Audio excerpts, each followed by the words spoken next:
রাধে রাধে, শুভ সকাল বন্ধুরা। আশা করি সবাই ভালো আছো, আর ঈশ্বরের কৃপায় আমরাও অনেক ভালো আছি। আজকে দেখতেই পারছো চারিদিকে অনেক ঘন কুয়াশা হয়ে আছে, দূর থেকে তো কিছু দেখাই যাচ্ছে না, ফোনের ক্যামেরাতে তেমনভাবে আসতেছে না।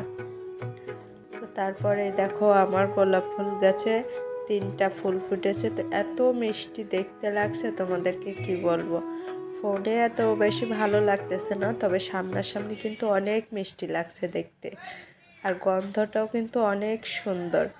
গোলাপ ফুল গাছে একটু জল দিয়ে নেব, আর সাথে অনেকগুলো ফুল গাছ আছে, গাঁদা ফুলও ফুটেছে। তো দেখতেই পারছো আমার এই ছোট্ট বেলকনির বারান্দাতে আমি আমার যতটুকু সামর্থ্য অনুযায়ী, আমার পছন্দ অনুযায়ী আমি কয়েকটা ফুল গাছ রেখেছি।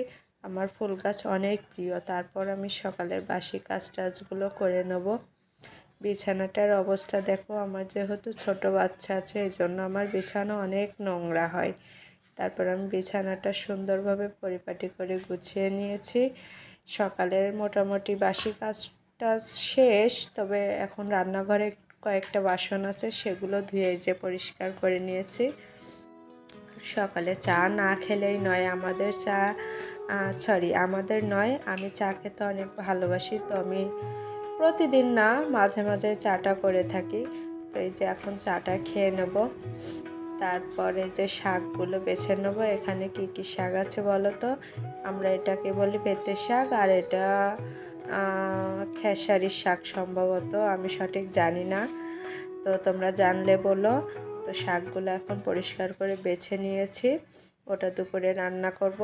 তারপরে যে আমি একেবারে স্নান টান করে আমার গোপাল সোনাকে আমি পুজো দিয়ে নিয়েছি, আর সকালবেলা উঠে কাজ টাজ করে স্নান টান করে পুজোটা দেওয়া থাকলে সারাদিন অনেকটাই নিশ্চিন্তে থাকা যায়। তারপরে যে সকালে ভাত ছিল, বাসি ভাত, সেগুলো গরম করে ওর সাথে একটু বেগুন ভাজি করে নিয়েছি, একটু ডিম ভাজি আছে, আর যে পেঁয়াজ মরিচ ভাজি। তো এটা কিন্তু খেতে দুর্দান্ত ভালো লাগে, আমার অনেক পছন্দ এই খাবারটা। বাসি ভাতের সাথে বেগুন ভাজি আর ডিম ভাজি অনেক ভালো লাগে। তারপর দেখো এই যে বাইরে কত সুন্দর ঝলমলে একটা রোদ উঠেছে।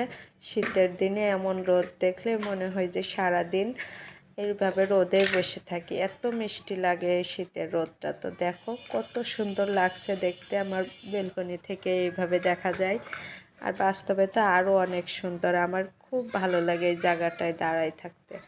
তারপরে যে দুপুরে রান্না বান্না করছি, শাক ভাজি করছি, আর এই যে এটা কি মাছ বলে আমি জানি না, এই মাছের ঝালটা রান্না করেছিলাম। তো খেতে কিন্তু অনেক সুন্দর হয়েছিল।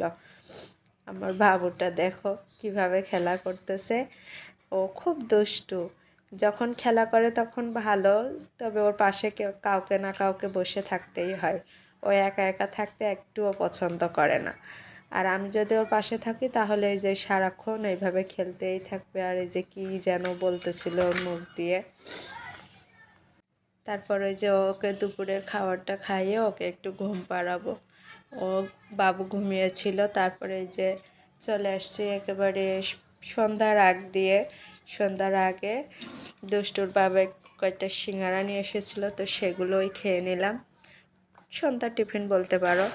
তারপর আমাদের এখানে একটা ছোট একটা মেলা হয়েছিল, তো ওখানে গেছিলাম, যে কয়েকটা জিনিসপত্র কিনছি, তো সেগুলো আর তোমাদের সাথে শেয়ার করলাম না। আর এটা ছিল রাতের খাবার। তো